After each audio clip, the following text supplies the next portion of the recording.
Awalnya tuntutan peran, Iqbal Ramadan kini mengaku nyaman berambut gondrong. Iqbal Ramadan kini tampil dengan gaya rambut baru. Jika biasanya Iqbal Ramadan tampil dengan rambut pendek, kini mantan personel boyband CJR itu justru tampil gondrong. Menurut Iqbal, penampilan barunya itu berawal dari perannya di film Mencuri Raden Saleh. Kalau soal gondrong awalnya buat karakter, ujar Iqbal Ramadan saat ditemui dalam sesi konferensi pers Mencuri Raden Saleh di kawasan Kuningan, Jakarta Selatan, Jumat, tanggal 19 Agustus tahun 2022.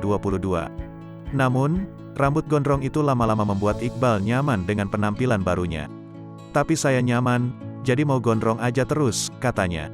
Memang awalnya karena film, ternyata nyaman, ya udah jadi lanjut aja, tutup Iqbal Ramadan.